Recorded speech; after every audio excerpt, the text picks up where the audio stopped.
YouTube, how's it going? Welcome back to Bananas Epic Gaming, and today on Bananas Epic Gaming we are filming another episode of CageTalk. And on this episode of CageTalk we're going to be filming the MCU Phase 2 ranking video. Please be sure to like and subscribe, and here we go. Now, coming in last place would be Thor 2. Now, let's get into Thor 2. Thor 2, I had decent hopes going into this movie. Coming off the success of the Avengers, this is the first time we see Thor since the events of the Avengers. But to me, this movie felt a little bit flawed. Yes, it has an Infinity Stone. This is the third Infinity Stone that we get introduced to, because we got the Space Stone and the Mind Stone in Thor 1, Avengers, and we also got the Space Stone in Captain America, the First Avenger, and the Avengers. But other than that, this film doesn't really matter that much. Thor's mom dies in this film, and like I said, the Infinity Stone we get introduced to, the Reality Stone, that is some of the big stuffs coming out of this film. This film also has one of the worst villains in the MCU to date, Malekith. I did not like it, but it's not the worst movie, but it's my worst movie.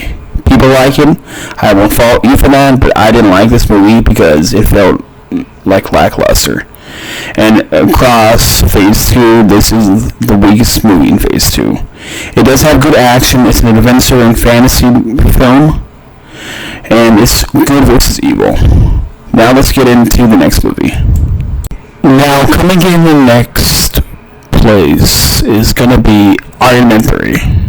Now, in my opinion, Iron Man 3 is kind of an underrated film. I think it is one of the most underrated comic book movies as well.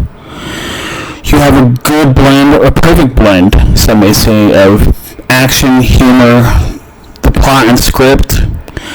Ben Kingsley as the Mandarin, or the fake Mandarin that we know him as now, because the real Mandarin comes in Phase 4.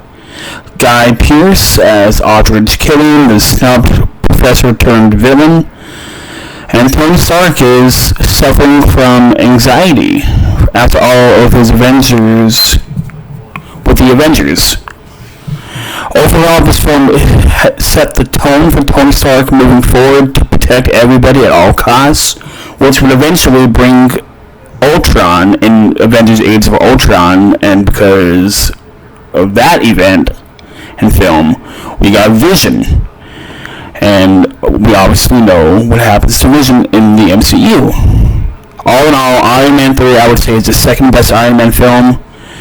Give it a watch. You won't have to dread through it like you would Thor 2, but it's not the best movie in the Phase 2, but it's not the worst. Now on to the next movie. Coming in next is going to be Ant-Man. Now, the Ant-Man movie delivers a refreshing, light-hearted take on the Marvel Cinematic Universe, offering a unique twist to the superhero genre. Instead of Hank Pym being the main Ant-Man, we get good old Scott Lang. This is the origin movie for the Ant-Man character, directed by Peyton Reed. This comedic adventure is a delightful listen to the MCU, but I personally think that it came a little too soon, or it came sooner, because Ultron is in Age of Ultron, and this is the last movie for Phase 2, but I'm glad that it came when it did, because Paul Rudd did a phenomenal job in this movie. Scott Lang is a former thief with a good heart, turning his life around from being released from prison, and he becomes the Ant-Man. You can't say anything other than that. This movie is a good take on the character, like I've said, and Paul Rudd does a tremendous job, like always. Now on to the next movie. Coming up next is going to be a movie that might upset a lot of you, that is ranked this low, but it is Guardians of the Galaxy, Volume 1. Now, the Guardians of the Galaxy trilogy is arguably one of the best trilogy superhero movies ever, and it is because of James Gunn and his vision. Karen Gillan, Chris Pratt, Zoe Saldana, Dave Bautista, Bradley Cooper, Vin Diesel, among others, made this into arguably one of the best superhero trilogies ever, And it started with this movie. When this movie first came out, if you weren't around social media back then, people thought that this would be the first Marvel Cinematic Universe movie to tank, because you take a not so popular team that people don't really know that much about, and they made him into a household name. Chris Pratt does a phenomenal job as Star-Lord. He was born to play that role, and I don't see anybody being able to top Dave Bautista as Drax the Destroyer. James Gunn, I'm so happy he got to finish his vision for the Guardians, because Volume 3 was the last one for him. And I cannot tell you the difference between night and day where the Guardians in the Guardians movies and the ones that we see in Infinity War and Endgame, because there are some debates that what Star-Lord did in Infinity War he wouldn't have done if James Gunn was there, but I believe that was his human side showing. Go watch this movie, because this is arguably one of the best superhero movies made, especially in the 2010s, and some may say of all time, because they took this unknown, not that known team and made it into a household name, and people love the Guardians now. People love Groot. Groot is arguably one of the favorite Guardians, along with Rocket the Raccoon. Now on to the next movie. And now coming in second place would be The Avengers: Age of Ultron.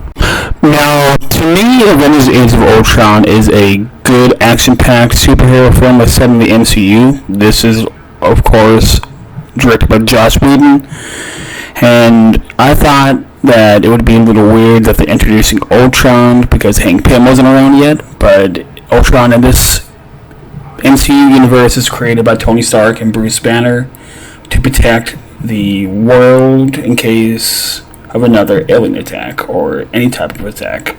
So the Avengers can basically retire and not have to do this. Ultron is voiced by James Hayter. He does a good job. I don't see anybody playing the voice of Ultron, as at least right now, but him. And he sees humanity as the problem, leading him to his goal of global annihilation. The Avengers must unite to stop Ultron and his destructive plans, while also dealing with interior conflicts and facing powerful new allies, aka the Scarlet Witch, Wanda Maximoff, and Pietro, aka Quicksilver.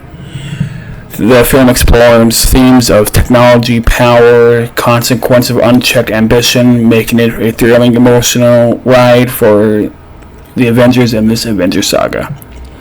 Now, my biggest thing that I didn't really like about this movie is the fact that they kill off Pietro Maximoff. I understand why they had to do it, because Fox owned that character, but now it's going to be kind of hard to bring back that character, because Fox had Evan Peters play him and Marvel had Aaron Taylor Johnson play him. So I see Pietro coming back in like Secret Wars when that comes out.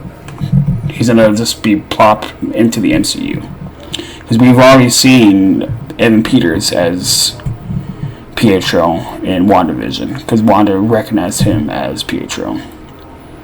But this is arguably a decent sequel. I wouldn't say a strong sequel, because some people don't like this one, but I like it because it gave us Wanda, it gave us more character development and growth for the Avengers, and we find out that Hawkeye actually has a family. And Tony Stark did all this because of his PTSD.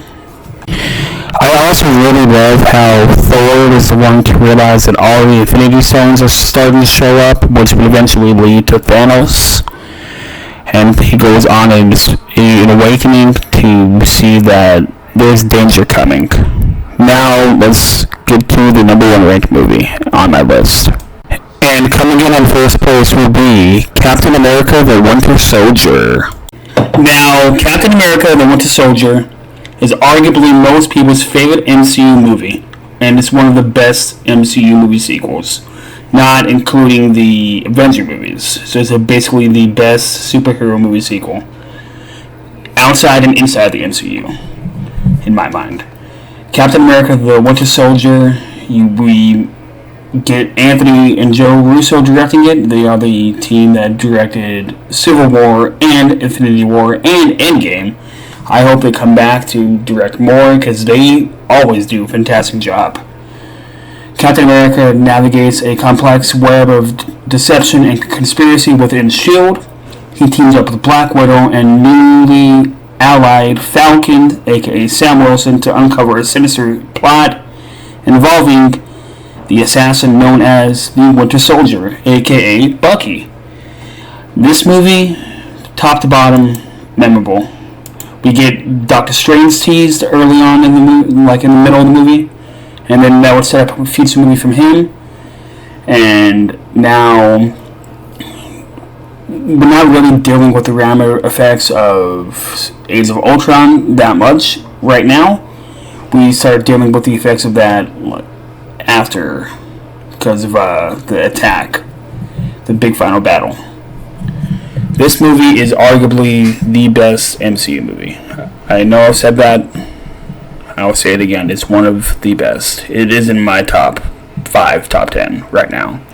If you haven't seen Captain America: The Winter Soldier, go see it. And that's all I'm going to say. I'm not going to give away that much spoilers. I want to thank you guys for watching. Please be sure to like and subscribe. Tap the little bell on the YouTube app so you guys never miss an upload. And the next Marvel ranking video will be Marvel Phase 3. I'll see you guys on the next one. Peace.